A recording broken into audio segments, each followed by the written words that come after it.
Morning, good afternoon, good evening, wherever you are in the world. Welcome to episode 59 of Monorail Memoirs. Today we are planning a Walt Disney World trip with a baby or toddler. Before we get into that, the time is 15:37 here in Northern Virginia. I have got myself a non-branded alcoholic beverage, and the reason why it's non-branded is because I don't want YouTube to have a go at me. So it is a non-branded alcoholic beverage, but Lauren says it's too early to start drinking, despite having started at 11 o'clock yesterday morning. That was for an event. Yeah, I've got an event. It's called Monorail Memoirs. Ladies and gentlemen, planning a trip to Walt Disney World with a baby or toddler is fundamentally different. I'm going to let Lauren be the expert on this one. She has done many trips, but all I would say, the first thing I want to push out there as a gambit is change your expectations. This is not, and it's funny, of course, that we're doing this a week after we talked about doing a solo trip. It's the exact opposite problem. You are not going to get everything done. It is going to be a lot of crying, a lot of tantrums, and the children might get upset as well. Lauren, there's something I want to put to you to start with, and something that I've changed my mind on in the last couple of years, is the idea that you shouldn't take a child or toddler to Walt Disney World because they're too young to remember. Play on that theme for me. Yeah, absolutely not. So the first time that we took my son, bearing in mind he was a COVID baby, so he was born in 2020, so obviously we couldn't go anywhere, couldn't do anything. So we took him for the first time when he was 18 months old, and obviously he has zero memory of that. He could pretty much only just walk, he was still in nappies, all that sort of stuff. But the memories that we have from that are amazing. He didn't cost anything to fly him there. It didn't cost him anything to get into the parks. He was free. Yeah, can I just make a quick timeout? A lot of airlines have changed their policies now, so that if you wish to fly with a lap infant, that's fine, but it's a 10% surcharge for the person who is booking the single seat. So it is slightly more expensive now, but yes, I agree. It is much cheaper than getting a whole other seat for a whole other human being. And yes, up until the age of 3, they're free to get into Disney. So that's very much from a financial perspective. I want to talk for a little minute about the practicalities of how you actually go about dealing with somebody who can't fully convey their emotions, who probably doesn't want to deal with the heat. How we go about doing that. And the reason why I started by saying adjust your expectations is because you are not going to get to do everything you used to be able to do at Disney, but this makes for a whole different set of experiences because you're not doing the big thrill rides. Yeah, absolutely. I mean, there is something called rider swap that we'll come on to probably a little bit later. But a lot of it is for that experience of the child and for you to experience it through them. So, the parades, the fireworks, things like that, are kind of stimulating for them. They will absolutely love that, and you will see that then through their eyes, and you'll think, oh, look at them, they're so happy looking at that, and they love this. And even the characters and things, they'll be like trying to squeeze their nose and stuff like that, stuff that you would never think of doing before. And yes, you do have to sacrifice a little bit of that thrill ride or that really nice dining experience or something like that, because you just cannot do that with a child. No, you're not taking them to Victoria and Albert's, that's for certain. Not least because I think Victoria and Albert's, you have to be a minimum of at least 12 or something now to actually be a guest anyway, which makes sense. It's a fine dining establishment. So doing fewer attractions is okay. If you have a baby or toddler, doing fewer attractions is okay. And what I would probably suggest is the meeting of the characters, the character interaction experience is one of the things that fundamentally changes. I have never been bothered about standing in a queue to have a photo with Winnie the Pooh. I genuinely couldn't care. But I think, and I'm looking to you, Lauren, for the answer here, I think having a child and seeing them interact with their favorite characters does give it a whole different element to it. Yeah, absolutely. I can think to the second time that we went to Florida, and in which time we had my son and my daughter. So my son was around 3 and my daughter was around 18 months old. And one of the main memories that I've spoke about on this channel before is going to Tusker House to do their character dining. And my son absolutely loved animals. He thought he was an explorer. He had his little explorer hat on and his little jacket. And he was so excited to meet Mickey and all of his friends. friends with his autograph book, and he had a little Mickey plush, and my daughter had a little Daisy plush, and they all kind of did a bit where they played around with the plushies, and the kids just absolutely loved it. Very expensive because they didn't eat anything because they were so excited about like Mickey and Minnie and all that sort of stuff. But the photos alone are just worth it. You know, we look back on that moment and we think, oh my goodness, that was absolutely so worth it. So something that I want to take a slight detour, and this isn't necessarily Disney related, but I think it's relevant. Good friend of mine, Johanse, who he has his own podcast as well, talking about leadership and development and self-improvement. And one of the things that he talks about is this idea that when it comes to dining specifically, do you remember what you ate last Wednesday for dinner? No. Of course you don't. But if you can think of those few moments of the meals that you may have paid more for, I think about experiences in Michelin star restaurants, for example, or places that I've really enjoyed eating.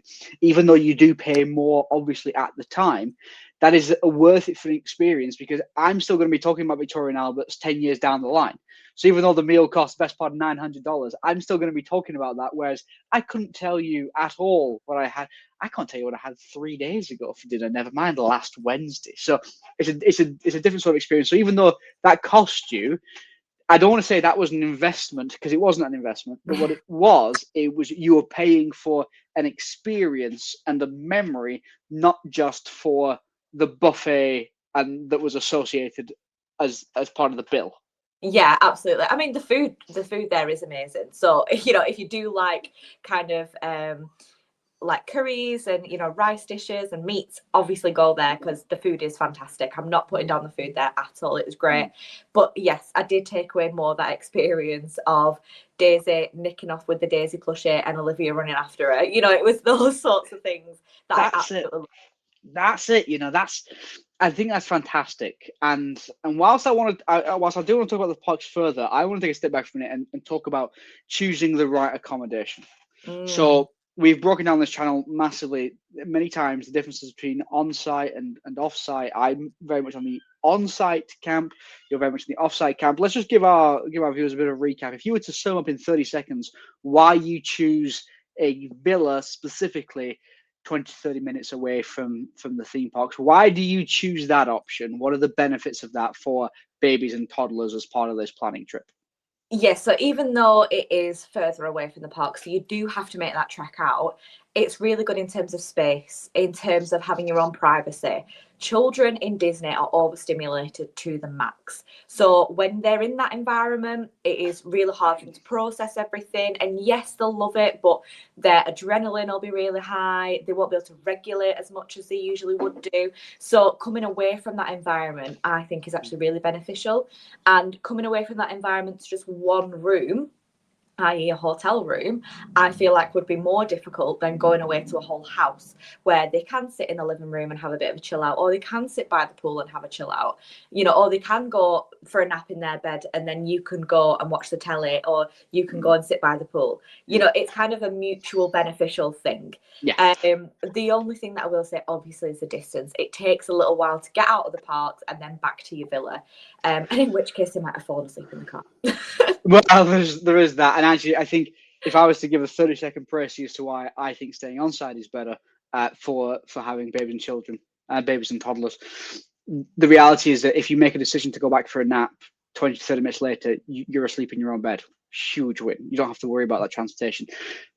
I'm not going to get into discussion about costs and parking costs versus not parking, but what I will say is that if you are remaining within the Disney bubble, you are able to have these little experiences here and there that are Disney related in a way that a villa won't. A villa will give you different experiences, but in a way that a villa outside won't. And I think at that age, at that sort of baby, and maybe less so baby, but maybe on the toddler side when they're starting to be able to remember,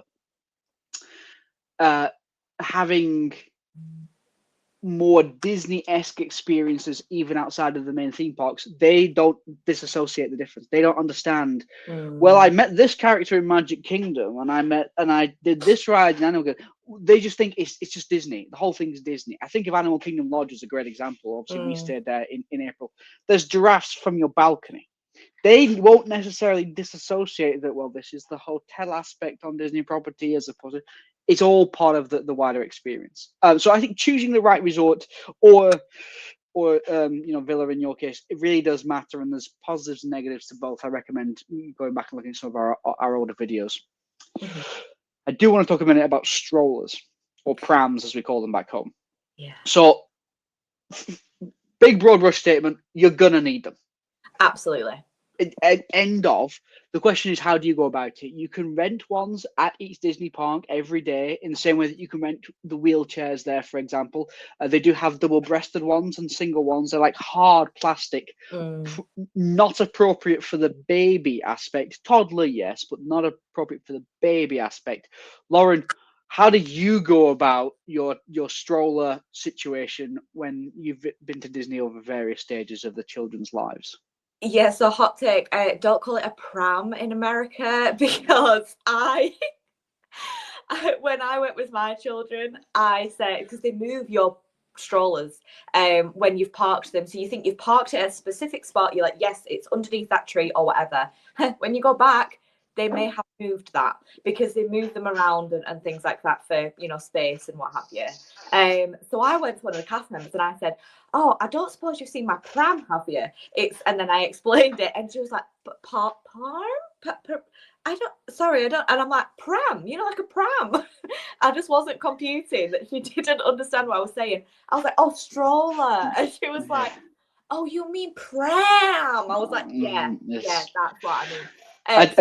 Another language tip for you, very quickly on the accommodation one. If you ask for a cot in the room, they think of a cot bed, a fold-out single-person cot bed. They'll either refer to it as a pack and play or a crib. Fun fact for you. But yeah, Lauren, continue your stroller story, please. So, don't call it a pram, call it a stroller. So I was a massive fan of the fold-down strollers. The ones that can kind of, it goes into a bit of a rectangle almost, because they were really quick and easy to pack away for the tram. Because obviously once you park, you've got to get the tram into wherever you're going. So it was just one quick kick and down, whereas some of the more cumbersome versions can be really difficult to kind of get on and off. They can be difficult to, get out and then back in again. So yeah, definitely one of the lightweight strollers if you can. If they're of that age, the baby needs to be able to sit up a little bit. Yeah, agreed. And a pro tip, because you said that they move them around. Yeah, it's absolutely true. For different attractions, you can't take your stroller on, so you have to park the stroller up in the stroller parking section, and they'll move them around. Get an air tag, throw it in there. Just throw an air tag in there. It's air tags are $20 or whatever they are, and I guarantee you, other GPS tracking devices are available, but I guarantee you, throwing an air tag in there just makes it so much easier, because you can get to where you thought it was and go, oh wait, no, it's now 50 yards that way, and you can proceed to go in the correct direction. Couldn't recommend it higher. Get an air tag, throw it in there. Yeah, definitely, I agree. And I mean, even for like wheelchairs and things like that, for if you're hiring one from the parks and things, and they might not let you in with it or whatever, chuck it in there as well. Absolutely, that's one thing that I didn't do first time round, but definitely will keep doing subsequent times. In terms of having a stroller for a toddler, if they are not using them at home, I would still take one, because when my 3-year-old went, he hadn't been in a pram for a very, very, very long time. However, because of the amount of walking, he did actually want to go in it. So we only took one pram, and also had an 18-month-old and a 3-year-old. We did take, however, the carrier, which was a lifesaver. I feel like we need to go on and talk about carriers. The only thing I'll say with carriers, just for a second, is Florida heat, humidity, like that especially if they are forward facing onto you, that's gonna, I mean, it's basically a swamp environment between your chest and theirs. So but yes, let's talk about, I mean, this is very much a specific child friendly episode, he says, drinking his non-branded beverage. Lauren, so you mentioned carriers then. What are we looking for? What's going to be beneficial? And what do we think we should advise people when they're planning a Walt Disney World trip with a baby or toddler? So initially, time of year, I would really consider when you're taking them, because your experience will be massively altered in terms of the time of year that you're going to go. So if you can decide any time in the year, I usually go in January. That is the best time to go with a child, because it's not humid, it's not too hot, they can keep going for ages. Whereas if you were to do the same trip in June, July, August, you will probably have to cut down half the amount of things that you do. And that is true as well with the carriers. As you say, if you're carrying a child, it can get really, really hot and sweaty on your chest. So make sure that you have a fan or, like kind of hat for baby. They're really good. But I find the carriers are fantastic, especially if they're getting a little bit tired, because you can pop them in. And say, for example, if you're in Epcot, you can go into the land pavilion and you could do a couple of rides, but baby is asleep. So they don't ask you to take baby out of the carrier. You can sit on the ride. I'm thinking of things like Living with the Land, the Seas with Nemo and Friends, those sorts of rides. Yeah. You can sit down with baby in the carrier and you don't have to move a muscle. So therefore, baby, if they're asleep, stay asleep and you are hands-free, and, your back's not hurting, your arms aren't hurting. You can just relax. And I find the carriers really beneficial depending on the time of year that you go. That's true. I think that's a great shout, especially with the fact that some attractions you don't need to take them off. That's a huge win. I think it's the same for sort of It's a Small World and Peter Pan's Fly and things like that. So agreed. The last thing I want to mention on strollers though is probably worth, depending on time of year, having a bottom portion that is big enough to carry rain covers. Yeah. Snacks, because it becomes an extra pair of hands. Any bags that you need, it becomes a whole other set of hands. And so utilizing that bottom aspect, if you've not got one of the collapsible ones you mentioned, it adds as an extra storage car. So huge fan. I want to talk very briefly now about something that I was very naive to, is the Disney baby care centers in each of the parks. Yeah, so they are really good. They're generally quite busy environments sometimes. So if you're looking for a chill, that's maybe not the place to go. But it's really good because they've got places that you can feed your baby. If you're bottle feeding, breastfeeding, all is welcome there. They have, like a bottle heating station. They've got a kettle. If you bring your own formula, you can kind of make your bottles fresh there if you need to do that sort of thing. They've got loads of baby changing stalls. It's literally like row after row of baby change. For the toddlers as well, they've got a little TV, so if they do need a bit of a break, and you haven't brought any like iPads or anything with you, which I wouldn't recommend taking anyway, they can sit and have a bit of a chill while you're feeding your baby maybe. You can also buy things from there, so if you run out of nappies, well, diapers, if you run out of if your bottles break, or you need more foam, whatever you need for your baby, they do have there as well, so you can buy things from there. Obviously at a Disney premium, but you can still buy them. Agreed. Emergency needs, this is still capitalism at the end of the day. But agreed. The changing tables, they've got high chairs if you want to sit and feed them sort of more spoon-fed stuff. The staff there are always fantastic as well, and so I think there's at least one in every park. I'll be honest, I couldn't tell you where they were. The only one I know is the one in Magic Kingdom. Oh no, it's two. Actually, that's a lie. I know where two are. There's the one in Magic Kingdom towards the bottom end top end, I suppose, of Main Street, which gets so busy after any parades and things. But also the one at Epcot, which is now in the Odyssey. It's the old restaurant there that's sometimes used as part of the festival pavilions. But yeah, so there are Disney baby care centers. I think that's what they're called, baby care centers. Yeah. That you go and use those if you do need a little bit of time. Lauren, earlier you mentioned something called Rider Swap. Yes. What is Rider Swap and how do we use it? So I'm a big fan of Rider Swap, having had to use it lots of times when I've been. It's been a lifesaver, to be honest. So as I say, we've usually gone with a group of a few adults. So it's not just been myself, my husband and my two children, which makes things miles easier. So if you can bring an auntie or an uncle or, a grandma or granddad, whatever, if you can bring anybody along to help you, that is really good, because what you do is you go up to, say, Tower of Terror, for example. There's 3 adults and 2 children. So one adult will stay off with the children. you need to scan your, I keep saying magic band because I usually use a magic band, but you can scan your park ticket on however you have them, your phone, your actual physical ticket, whatever. You scan your park ticket, the one who's staying out, and one other person. So somebody gets to ride everything twice. So you scan your passes, 2 people will go into the standby queue. So if Tower of Terror is a half an hour wait, 2 people will be in that standby queue for half an hour. While you go off with your children, you can go and grab a snack, you can chill out if you're feeling a bit kind of overwhelmed. You can go do some shopping, or you can maybe do a little ride. If the wait is a long time, you could maybe go and get a show in or a ride or something like that.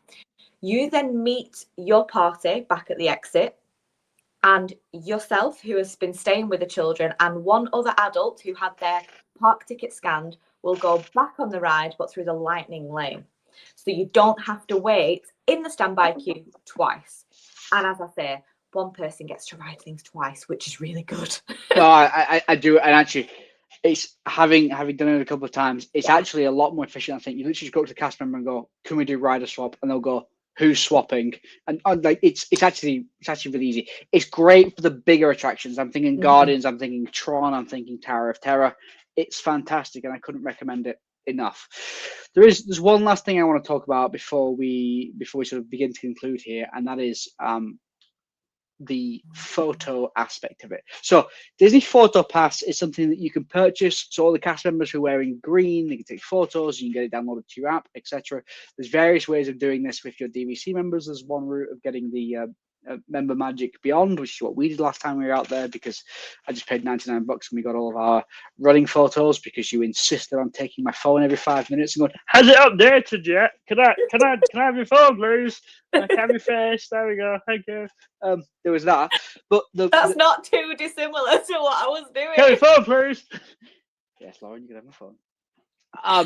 But I would say that take lots of photos. Of course, we have the option of doing that nowadays. But the one tip that I would have, 2 tips. I lied. The 2 tips that I would have. One is, don't just capture the staged photos. Staged photos are great, and back in the days when we only had the old school windy cameras that were analog, I get it, okay. But you use, especially phone storage is ridiculous now. Use the ability to take as many photos as you want. But my second tip also as well is, and I'm going to contradict myself here, is don't forget to actually put the phone down. Yes. Disney nowadays is ran so much by the My Disney Experience app, understanding wait times, dining reservations, mobile order, all that sort of stuff. Put the phone down, because the memories that you make there with little ones, let's be honest, as we start at the top of this, going to Disney isn't for them when they're less than 2 years old. They don't have a cognitive memory. It's for you. So make sure that you remember it. Capture those memories. It's so important. Capture those memories. That's the last thing that I want to say. Lauren, do you have anything else? Do you have any other tips you want to pass on for planning your Walt Disney World trip with a baby or toddler before we sum up? I know we alluded to it before, but snacks will save your life. Honestly, child bored in a queue, grab them a snack. Child feeling tired and a bit overwhelmed, grab them a snack. If they are a bit bored, grab them a snack, because not gonna lie, Lauren, that works with me. Never mind a child. But honestly, so what we usually do is we go to Walmart and we buy those really big bags of Lay's or Cheetos, whatever, and we buy Ziploc bags. And we decant the big bags into the little bags. So you're not giving your toddler a gigantic bag of crisps. And you will not be able to get them off them. But if you decant them into a little bag, you can control their portion. They'll feel like they're kind of feeding to full. They feel satiated because they feel like they've gone to the bottom of the packet.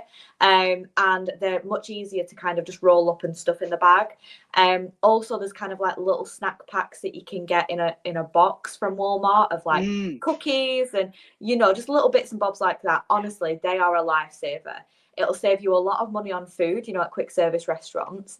But it'll also keep them entertained. And if they're on the verge of a tantrum, grab a snack. And a tip to follow on from Lauren's point, you may be thinking there are no Walmarts on Disney. And I don't have a car.